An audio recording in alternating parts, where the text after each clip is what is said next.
องความคือแบบปลาซิวเนาะปลาต้มแล้วปลาตัวบ่ปลาสังมะยาวแท้สากเจ้าฮะสังมะยาวแท้สากสั้นบ่มีบ่มีแต่สากยาว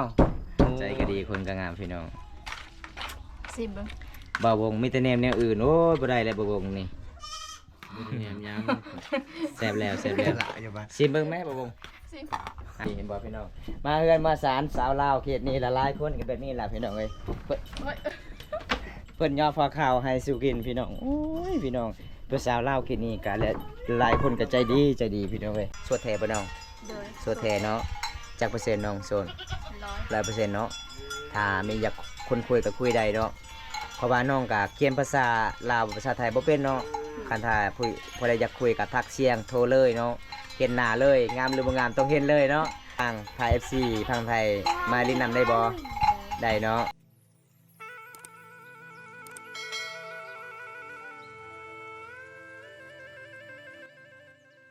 ทักสวัสดีพ่อแม่พี่น้องมื้อนี้บ่าวตาก็สิพาพี่น้องไปรับชมสาวลาวเขตนี้พี่น้องเป็นหมู่บ้านของชุมเผ่ามองกองที่เขาว่าหยอกกอดใดแท้หรือบ่พี่น้องบ่าวตาก็สิพิสูจน์ระเบิงผู้สาวเขตนี้พี่น้องหมู่บ้านนี้บ่าวตาเดินทางกับทีมงานเฮาบ่าววงเผ่ามองกองอะไรพี่น้องเดินทางมาจากผู้หลับพี่น้องเอ้ยมาจากเมืองน้องพี่น้องเอ้ยแต่ฮอดหมู่บ้านนี้ก็เกือบประมาณ2ชั่วโมงปลายพี่น้องมันหลายกิโลเส้นทางมันก็สิยากแน่ไปเป็นหมู่บ้านของชนเผ่ามองกองเลยเห็นบ่เขาเจ้าตั้งเฮือนกะติดกันเลยพี่น้องอันนี้จะเป็นถนนเฮาออกจากสิไปมุ่งหน้าเมืองน้องทางนั้นพี่น้องส่วนทางนี้ก็สิไปเดินทางหมู่บ้านเราเด้หมู่บ้านของชนเผ่ามองกองหรือว่าเป็นหมู่บ้านพูนบางมีพี่น้องเดี๋ยวมันตากะสิไปเยี่ยมสาวลาวเขตนี้พี่น้องบรรยากาศยามตอนเที่ยงพี่น้องมื้อนี้ก็ฮ้อนหลายเลยพี่น้องเพื่อสิได้ฮอดหมู่บ้านนี้พี่น้องเดี๋ยวก็สิขึ้นยิ้มยามผู้สาวก่อนอันนี้อยากขึ้นเฮือนผู้สาวก่อนเด้อพี่น้องเป็นบ้านผู้สาวโสดนอนเห็นบ่เดี๋ยวบำตากะสิไปหากะสิได้พอหรือบ่อ๋อ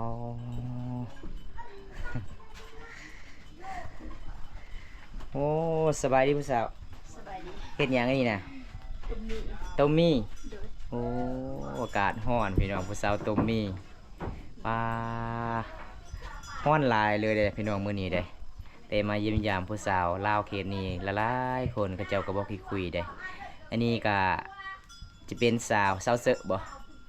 สาวเสอะเด้อพี่น้องสาวเสอะคนสวยประจำหมู่บ้านเพิ่นกำลังสิต้มมีหรือว่าสิต้มข้าวปุ้นนี่ล่ะพี่น้องอันนี้จะเป็นอายะบ่ทางนี้บ่อายะเจ้าบ่สาวเสอะโอ้บ้านสวนอายะเฮ็ดหยังอันนี้น่ะอากาบ่แต่ระกาโอ้ไม่เป็นตัวเบิ่มเลยโอ้เพิ่นว่าได้ปลาพี่น้องเพิ่นกำลังสิเอาออกใส่ปลาเพิ่นหากมาเตสอนหาอยู่หากินแบบสาวลาวเขตบ้านเฮานี่หาอยู่หากินแบบตามธรรมชาติพี่น้องเอ้ยอายะอายะได้ปลาเฉยลึกเห็นบ่พี่น้องเพิ่นได้ปลาหลายอยู่เด้มันมีปลาคอมีปลาซิวโอ้ยพี่น้องเอ้ยแม่นมื้อนี้ก็มายิ้มแย้มสาวเสอะพี่น้องนี่โดนแล้วบ่ได้มาหาเพิ่นก็สิเฮ็ดข้าวปุ้นขนาดยังบ่กินเบิ่งแล้วก็สิแซ่บเลยเนาะ ปลาคือสิแซ่บคักเลยเนาะ เพิ่นสิตำข้าวปุ้นพี่น้องบรรยากาศยามตอนเที่ยงมื้อนี้อากาศแดดเลยเพราะทราบว่าค่อยอยู่ใดแดดพี่น้อง นี่พี่น้อง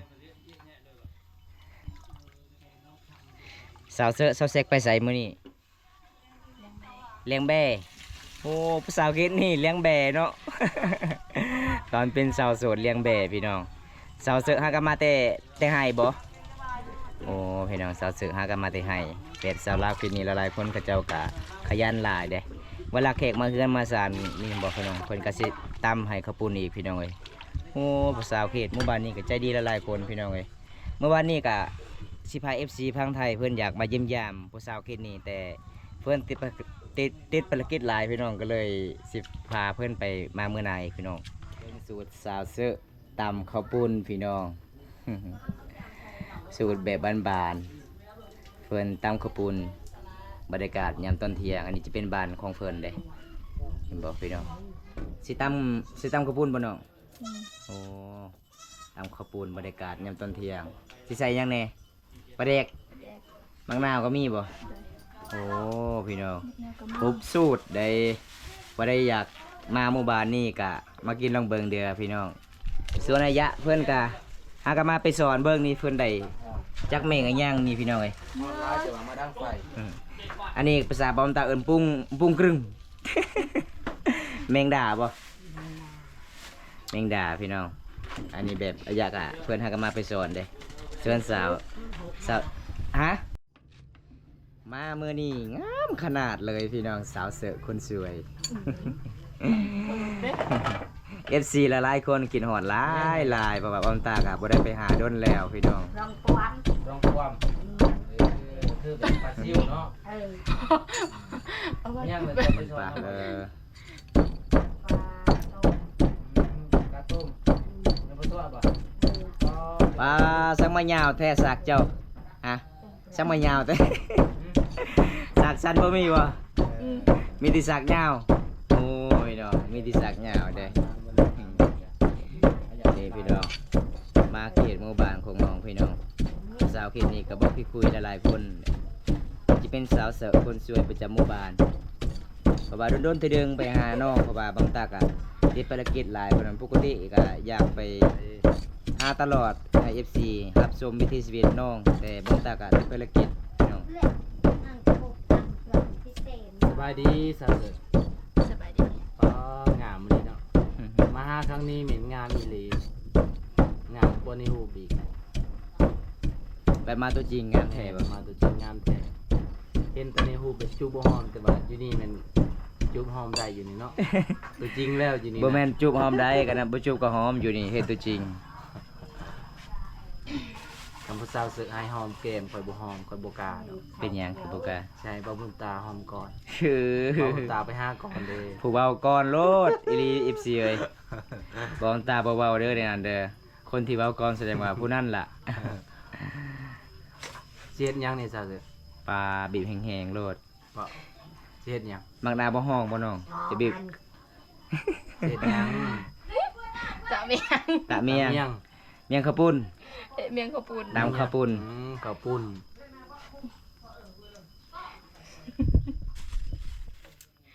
คือสิแซ่บคักเลยเนาะ แม่น เวียดสาวลาวเขตนี้เวลาหามายิ้มยามครั้งแรกเขาเจ้าก็รับตอนเป็นอย่างดีเลยขณะมามื้อนี้โดนๆเทื่อหนึงไปหาน้องน้องก็โอ้ยเพิ่นน้องเห็น ก็จะดีหลายเด้อ เห็นเฮามาแต่หมู่บ้านนี่ เอา น้ มา อง ยังน่ะ ออกแต่ให้น้องก็กลับบ้าน ปลาแดกปลาแดกก็เป็นถุงหน่อยๆเนาะ เขาเจ้าขายเท่าไหร่น้องทองหนึง 2,000 2,000 2,000กีบ โอ้2,000กีบ แม่นก็เฮ็ดเองบ่นี่นะ ปลาแดกเวียดเนาะ แดกเวียด ปลาแดกเวียดนาม อ๋อปลาอยู่พี่กะมันบ่มีปลาแดกแบบทุ่งใหญ่เนาะพระเจ้าก็เฮ็ดตาปกติอยู่อย่างนี่ก็กัด กินได้ละแจงล่ะเบิ้นเหรอตึงเมือง ข้าวปุ้นนี่ยากทางเลยยอแบบโอเคจบแล้วอุ้ยไปได้ เด้เหรอเพิ่นว่าปลาแดกน้อยก็เลยเพิ่นเติมน้ำอีกพี่น้อง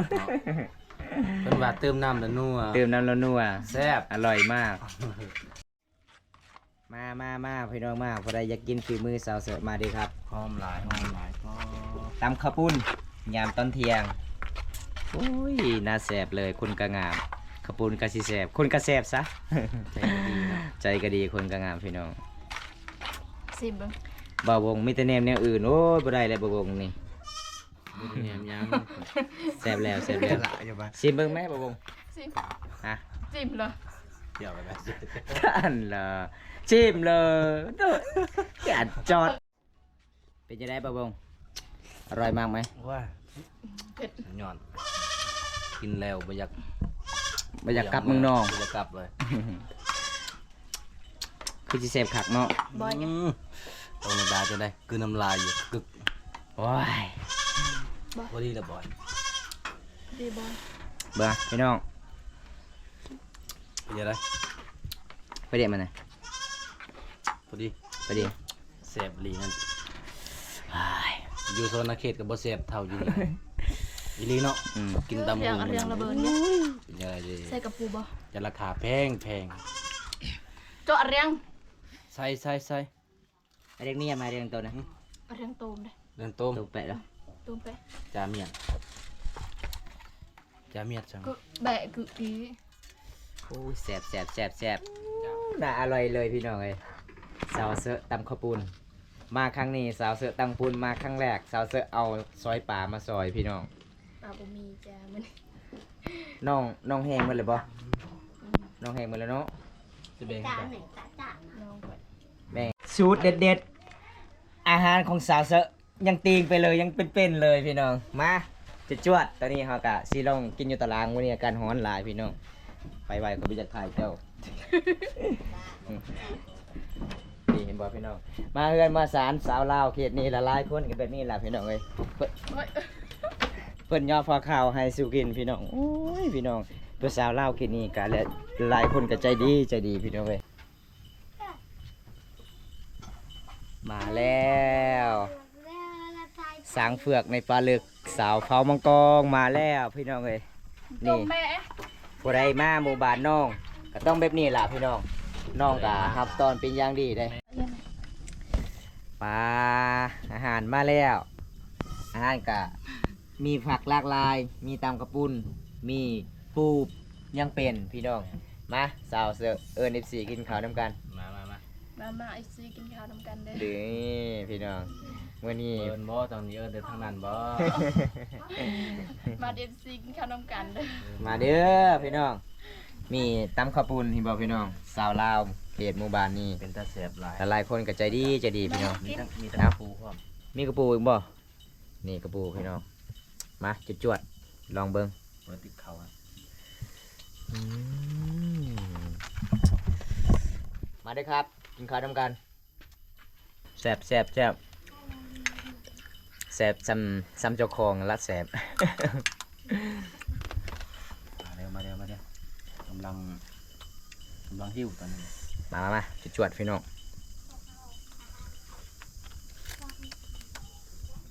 เอามือเลยวันนี้ เอามือแล้วมันนัว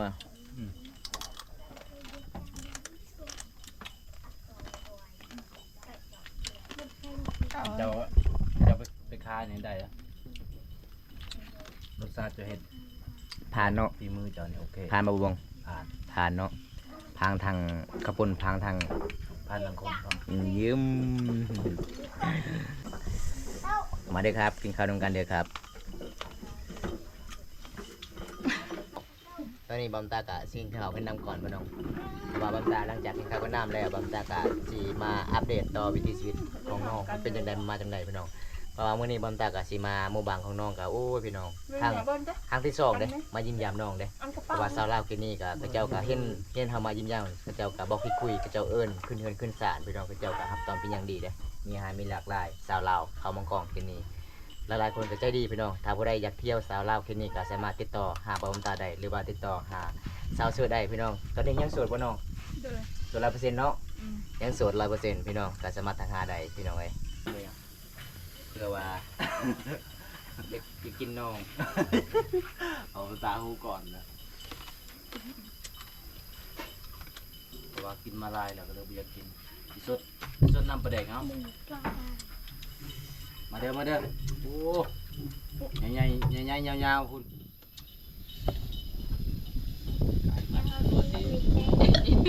เฮ้ยเริ่มเปิดอะไร ปลาคือกันเลยเด้สองคนนี่เมื่อนี้ข่อยสิมาพากเจ้าอยู่นี่เด้อบ่าวงเด้อข่อยสิมื้อก่อนเด้อหับได้บ่สาวเสือ ต้องถามผู้สาวก่อน ทำได้บ่ ทำได้ หับได้นี่หับได้เดี๋ยวผมตาก็สิมื้อปะละ ดีบ่ หับได้พี่ บอก น้อง แล้วบ่อยพอเขาสิมาอยู่นี่ บอกแล้ว บอกแล้วอีพ่อว่าได้ เพราะว่าอะไร อยู่ได้เนาะ อีพ่อว่าอยู่ได้พี่น้องมื้อนี้กินข้าวอาหารเที่ยงอยู่เฮือนสาวเสือคนสวย เพราะว่ามื้อนี้ข่อยสิมื้อปะเบ่งละ เฮ็ดหน้าได้เฮ็ดชื่อได้ นี่ ได้มันเป็นหยังดอก เสียหญ้าได้บ่ ตักแดดตักฝนได้ เวลาค่อยแต่งเนี่ยเนาะส่วนว่าจะได้ค่าดอง20ล้านค่อยก็ให้20ล้านแล้วก็ไทยนาก็ให้เจ้าไทย อืม บ่สิเอาเจ้าแล้วมันสิเอารถไถเด้ เออ เนาะแต่งแล้วเนาะ สาวเสือก็ขับรถเป็นได้สาวเสือได้ไทยนาก็เป็นไทยเจ้าก็เป็นได้แบบได้เจ้าให้ลาวไทยเจ้าไทยโลด เป็นทุกอย่างเลยลาวไทยพี่น้องโอ้ยแสบหลายมีกระปูนาไปพร้อมมีตำข้าวปุ้นไปพร้อมพี่น้องมีฝักลักไล่เลยสาวเสือครับตอนมื้อนี้พี่น้องเอ้ยมาเด้อพี่น้องบ่ได้อยากมาห้าเลยพี่น้องเอ้ยมาทั้งเฮือนน้องๆเลยบ่ได้อยากกินฝีมือน้องๆ ตามกระเป็นคนก็งามพี่น้องไง น้ำปวนมาตาไหน บ่าวงเคินลาอยู่กับผู้สาวเนาะ กินแล้วแนมอีกกินแล้วแนมอีกจักแนมอีหยังเนาะบ่าวงนี่โอ้ยสิบ่ได้กินข้าวละมื้อนี้พี่น้องมีแต่แนมกับแนม ถ้า FC มายิ้มยามน้องนี่ให้ FC นอนในบ่อยู่เฮือนน้อง ได้ ได้เนาะแต่ยุงลายบ่ยุงลายต้องซื้อมุงลายๆโลดเนาะ น้องว่าหมู่บ้านน้องยุงหลายพี่น้องเอ้ยอยู่ที่นั่นลำบากไหมแม่นครับลำบากมากครับ ให้น้องซื้อทักทายสบายดี FC เนี่ยสบายดี FC นมสบายดีเด้อ สบายดีเด้อ สบายดี FC ไป น้องกะสีเคินๆล่ะพี่น้องโดนๆตัวหนึ่งบ่มันตาไปหาสบายดีเด้อพี่น้องสบายดี FC เก่า FC ใหม่หลายๆคนเด้อ ต่อไปคันไหน สาว 20 ปี 20 ปีแล้วสาวเซอะ20 ปีเด้อครับ20 ปีเด้อ 20 ปี สมัครเอาใดพี่น้อง งามอีหลี สาวสวยประจำหมู่บ้าน เบิ่งบนใดก็ตาหักหมด แมนแต่เสียดายน้องบ่มีโทรศัพท์เนาะ แม่นสิได้เนาะ เวลาเล่นโทรศัพท์ทักหากันนี่ต้องน้องขอเลินน้ำน้อง แม่น น้องเซอะใส่ปลา บ่น้องเสือ แมนน้องเซอะ เวลาเจ้าคอลิ้นน้ำนองนี่น้องหายบ่บ่ให้ บ่ให้หลังจากเจ้าเล่นเสร็จแล้วก็ให้น้องอีกเลินเนาะ เห็นว่า เพราะว่าผู้บ่าวแต่ผู้บ่าวรักโทรศัพท์น้องกันจักเดือนแล้ว แม่จักเดือนแล้ว 3-4 เดือนแล้ว 3-4 เดือนแล้ว โอ้ผู้บ่าวเป็นตาญาณเนาะไปเล่นผู้สาวแล้วผู้สาวบ่ลุกก็เอาโทรศัพท์ผู้สาว จะบ่ลุ ลักเลยปู้พี่น้อง โหดหลายโหดหลาย ได้เพศสาวก็เว้ากันบ่ฮู้เรื่องอ้ายเว้าลาวเทิงบ่ถึก เว้าลาวโลดเวลาคุยกับน้องต้องเว้าลาวโลดส่งเสียงเอาโลดภาษาเจ้าอ่านได้บ่ภาษาลาวบ่บ่ได้ บ่ได้ คันเวลาผู้บ่าวทักหานี่ต้องส่งเสียงเอาบ่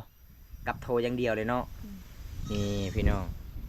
น้องถามน้องเสอะอยากเที่ยวทะเลภูเก็ตไหมอยากไปเที่ยวประเทศไทยบ่ อยาก อยากเห็นทะเลบ่ เลย นี่อยากเห็นเด้อเพิ่นว่า บ่ได้เอามือเอาเลย หน้าหักแม่นหน้าหักหลาย หน้าหักหลายครับสาวเซอะในเฮือนของน้องมีพี่น้องจักคนเฮือนเจ้าพี่น้องจักคน ได้ หลายจักคนเอา โอ้ยตารางนับกูนะ น้องเจ้าจักคนสิ ชี เจ้าเป็นเอ้ยกกบ่ เด้อ โอ้แล้วก็อีพ่ออีแม่อายะ ก็เป็นนายกบเด้อ 8คนเนาะรวมทั้งหมดเนาะครอบครัวของน้อง8คนจากมุกไกลไหมโอ้ไม่ได้ไกลปานใดครับ นายกบ 280ครับ FC ถามว่าค่าดองเจ้าเท่าใดฮะเท่าใดบ่ฮู้มีแต่ถามไอ้พ่อเนาะ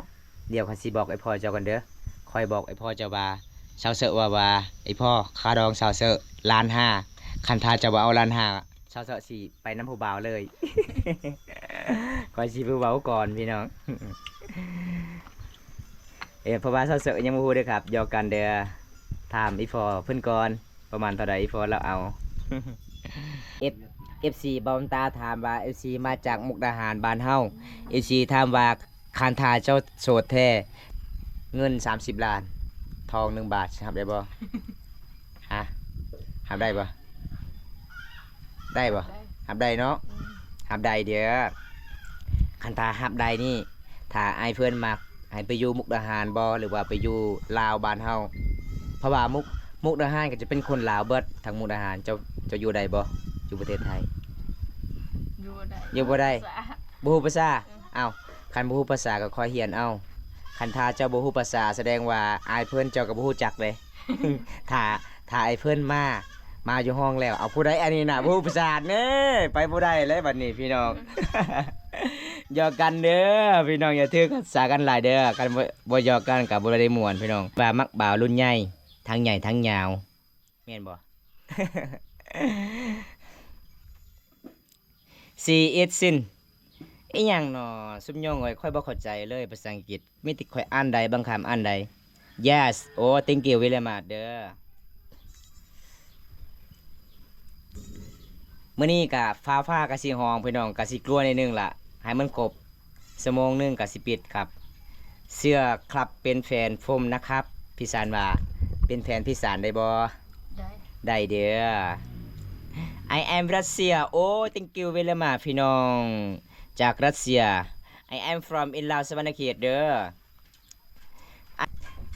สาวเซอพี่สารว่าค่อยฮักเจ้าไปว่าในใดภาษาเจ้าไปว่าในใด ซาบูซาเลีย ภาษาบรู คือมักไหม กึมักไม่เด้อพี่สาร สันรักคุณก็คือกึมักไม่เด้อเมื่อนี้ขอบใจหลายๆเด้อที่ทำกับข่าวส่วนไอกินเด้อเมื่อนี้ไอ้บุ้งยังเด้อมาฝากน้อง มีแต่ผู้บ่าวนี่แหละมาฝากเจ้าสิฮับได้บ่ ได้ ฮับได้ฮับได้พี่น้องบ่าวง ด้วยกัน ได้ เจ้าอยู่นี่กันเด้อก่อนสิเมื่อปะกันเด้อ ได้บ่ ได้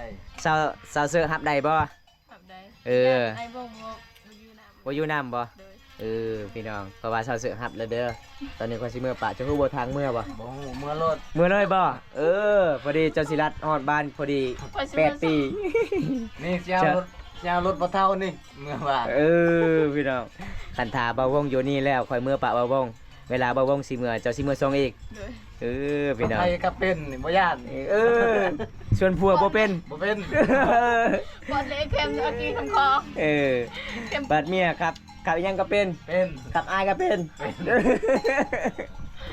หยอกกันเด้อพี่น้องจะถือสากันหลายเด้อครับ FC หลายๆคนมื้อนี้มายินยามน้องเสือกะเพิ่นว่ายังโสดคือเก่าโสดแท้บ่น้อง โดย โสดแท้เนาะจักเปอร์เซ็นต์น้องโสด 100%เนาะถ้ามีอยากคนคุยก็คุยได้เนาะเพราะว่าน้องก็เขียนภาษาลาวภาษาไทยบ่เป็นเนาะคันถ้าผู้ใดอยากคุยก็ทักเสียงโทรเลยเนาะเห็นหน้าเลยงามหรือบ่งามต้องเห็นเลยเนาะ มื้อนี้ไอ้กลับกันเด้อน้องเด้อเมื่อหน้ามีเวลาว่างพา FC พังไทยมาลิ้นนำได้บ่ได้เนาะคลิปนี้ก็ขอจบไว้สำนี้ก่อนพี่น้องคลิปหน้าพบกันใหม่ขอกล่าวคำว่าสบายดีราตรีสวัสดิ์บ๊ายบายเนี่ยบ๊ายบาย